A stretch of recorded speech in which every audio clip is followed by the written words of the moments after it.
The number of homeless people in the Bay Area is a well-known and serious problem.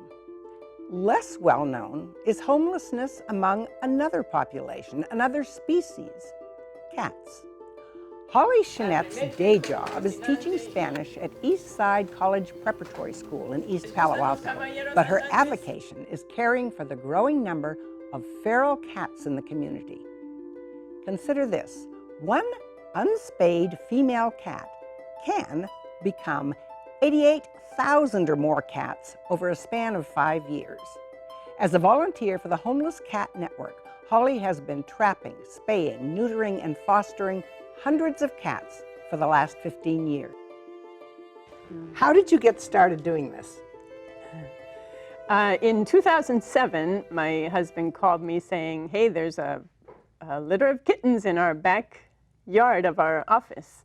And so I went and looked, and boy, were they cute. The mother was white, and the kittens were little tiny white balls of fluff, mostly white.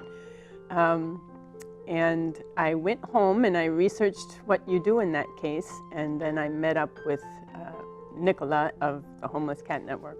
So she came over, she came to that office and saw that I had them by then in the bathroom. And it was very easy to see that they were dirty, and that because they were white, so it was easy to see the fleas and the dirt.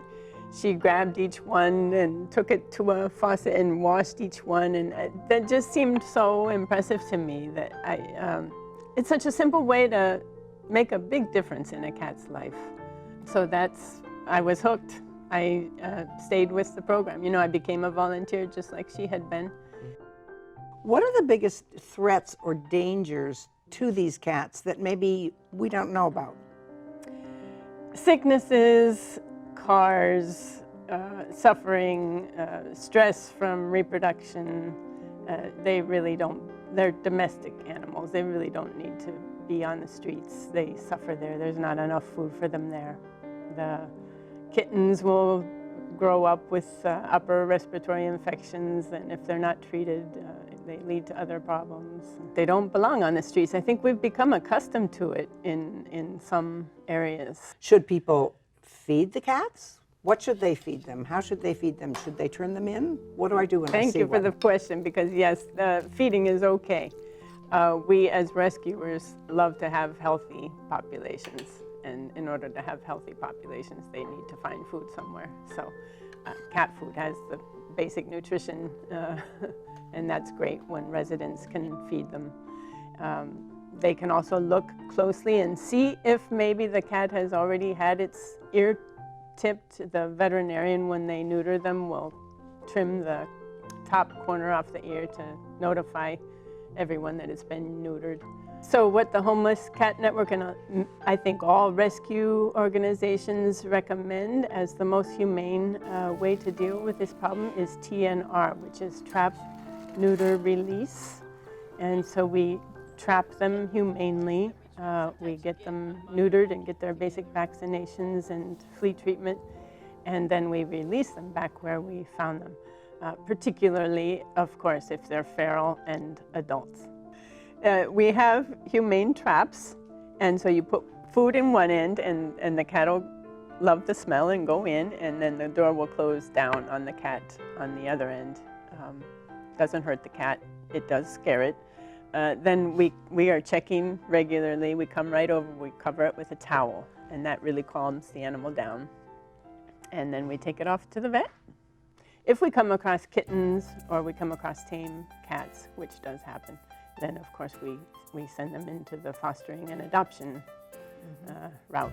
Tell me what that entails, and how long do you keep them, and what do you have to do? So we're always needing foster people. That entails keeping the animal or multiple animals a few weeks, more than a few weeks probably, socializing them, seeing that their basic needs are met, taking them to appointments, neutering or adoption fairs, which happen often, taking nice photos of them, having them put on Pet Finder so that they can be adopted. You talk about socializing. What does that mean?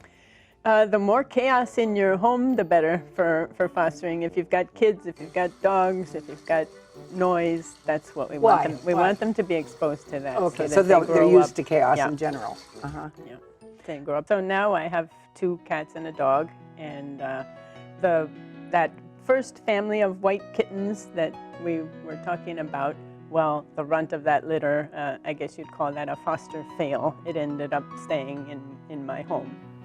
How hard is it if you keep fostering and giving up and fostering and giving Yeah. up? Isn't that hard?